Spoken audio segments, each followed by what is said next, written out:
안녕하십니까. 2022년 8월 31일 수요일 장애인 생활신문 읽어주는 뉴스 시작합니다. 오늘의 장애인 생활신문 읽어주는 뉴스 4건입니다. 하나, 장애인 전자책 읽기 편리해진다. 국립장애인도서관 웹브라우저용 뷰어 배포. 둘, 인천시 위기가정 방문 전수조사 나선다. 9월 말까지 위기상황 우려되는 저소득층 한식임금생활지원금 미시청자 550여 가구 대상. 셋, 서울 역천동 빌라 화재로 독거 중증 시각장애 여성 사망. 기초수급자로 월 120시간 활동 지원 받았지만 자정. 화재 발생으로 지원 공백. 넷, 장애인을 위한 집수리 웹 장집사.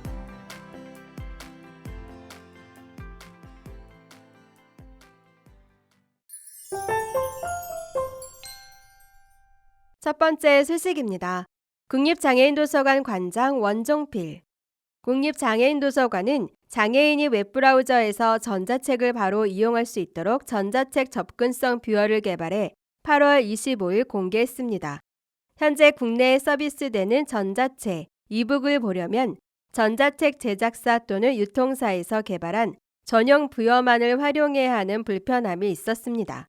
또한 뷰어는 목차, 문단 이동이 불가능하고 표, 그림, 이미지에 대한 설명이 누락되는 등 접근성이 제대로 구현되지 않아 시각장애인이 독서를 하기에 어려움이 있습니다. 이번에 공개되는 뷰어는 금년 5월에 제정된 독서 장애인을 위한 전자책 접근성 국가표준 KS에 따라 제작된 전자책을 읽을 수 있는 최초의 전자책 뷰어이며 컴퓨터에 저장돼 있는 전자책 파일을 불러오면 자동으로 본문 내용을 소리로 읽어주고 메뉴 이동과 이미지, 주석, 수식 등의 객체 정보를 손쉽게 사용할 수 있어 시각장애인을 비롯한 모든 독서 장애인이 이용할 수 있습니다. 도서관 관계자는 도서관법, 장애인차별금지법, 지능정보화기본법 등 장애인이 비장애인과 동등하게 전자책에 대한 접근과 이용을 보장받을 수 있도록 전자책 접근성 인증 제도를 마련해 나갈 계획이라고 밝혔습니다. 배포된 뷰어는 구글 크롬 웹스토어와 마이크로소프트 엣지 추가 기능에서 전자책 접근성으로 검색한 후 웹브라우저에 설치해 이용할 수 있습니다. 최근 수원 세모녀의 안타까운 죽음으로 복지 사각지대에 대한 관심의 목소리가 높아지고 있는 가운데 인천시가 위기가정 방문 전수조사에 나섭니다.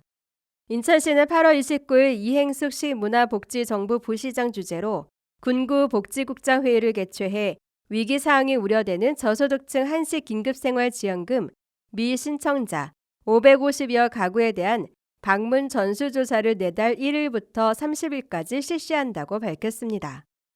인천시는 지난 6월 29일부터 7월 29일까지 코로나19로 경제적 어려움을 겪고 있는 기초생활수급자 및 차생위 계층의 저소득층 한식긴급생활지원금을 지원한 바 있습니다.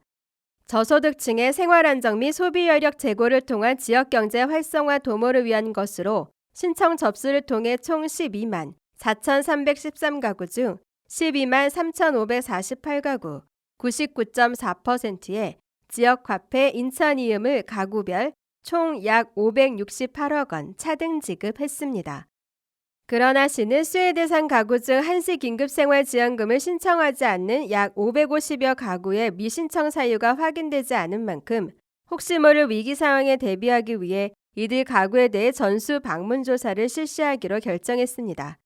지역 내 위기 가구를 선제적으로 발굴하고 보호하기 위한 조치입니다.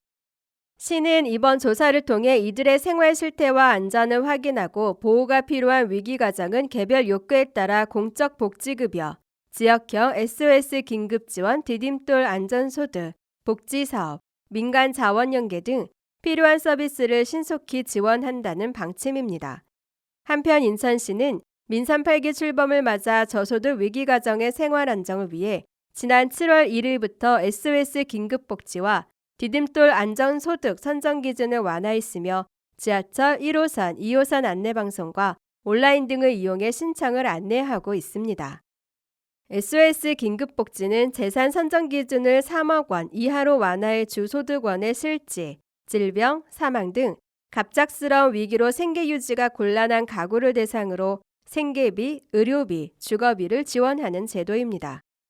디딤돌 안정소득은 국민기초생활보장제도 선정 기준에 못 미쳐 혜택을 받지 못하는 비수급, 빈곤가구에 대해 최소한의 생계비, 해산, 장제비를 지원하는 제도로 선정 기준 중 중위소득 50% 이하로 완화해 지원 대상 가구를 이전보다 촘촘하고 두텁게 했습니다. 아울러 동단위 지역사회보장협의체 운영 활성화를 통해 관내 생계곤란 1가구와 복지 취약가구를 적극 발굴 지원하도록 하는 등 시민 주도의 복지 공동체 역량 강화에도 노력할 계획입니다. 다음 소식입니다. 서울시 은평구 역천동의 4층짜리 빌라에서 8월 24일 오전 0시 30분쯤 화재가 발생해 50대 시각장애인 여성이 사망한 사건이 발생했습니다. 은편소방서 등에 따르면 이불로 4층에 사는 50대 여성 시각장애인 A씨가 사망했고 다른 거주민 4명은 화상을 입거나 연기를 흡입해 인근 병원으로 옮겨졌습니다. 시각장애인 A씨는 연기를 흡입해 심정지 상태로 발견돼 병원으로 옮겨졌지만 끝내 숨졌습니다. A씨는 기초생활수급자이자 중증시각장애인으로 등록돼 월 120시간의 장애인 활동지원 서비스를 받고 있었지만 화재가 났을 때는 활동 지원이 이루어지지 않는 시간이었습니다. 소방당국에 따르면 해당 건물에는 자동화재 탐지 설비와 스프링클러가 없었고 의무 설치 대상도 아니었습니다. 한편 2019년 국가화재 통계에 따르면 장애인의 경우 인구수 대비 화재로 인한 사망자 수의 비율이 비장애인의 2배를 초과하는 것으로 나타나 대책 마련이 시급한 상황입니다. 다음 소식입니다. 장애인의 주거관리 어려움을 스마트폰 웹으로 간단하게 해결할 수 있게 되었습니다. 서울시와 사회복지공동모금회, 사회복지법인 따뜻한 동행이 공동으로 집수리 웹 장집사를 개발 출시했습니다. 장집사는 장애인들이 집에 도어록, 조명기기 등의 고장이나 방충망이 찢어졌을 때 같이 자잘한 장고장애 해결에도 어려움에 부딪히는 문제를 해결해주는 서비스를 제공하는 장애인 편의성에 초점을 둔 맞춤형 웹입니다. 집수리가 필요한 장애인 수요자와 서비스를 제공하는 소상공인을 연결해줍니다. 장집사는 카테고리 선택, 직접 문의 등 다양한 방법으로 편리하게 수리를 요청할 수 있으며 시각장애인을 위한 음성 녹음 기능도 제공하고 있습니다. 또한 수리 요청부터 완료까지 따뜻한 동행과 장집사가 직접 관리를 해 안심하고 수리를 맡길 수 있으며 장애인 당사자를 대신해 보호자가 신청할 수도 있습니다. 구글 스토어나 웹스토어에서 무료로 다운로드해 설치, 이용할 수 있습니다. 지금까지 장애인 생활신문 읽어주는 뉴스를 애청해 주셔서 감사합니다. 장애인 생활신문 읽어주는 뉴스 다음 시간에 찾아뵙도록 하겠습니다.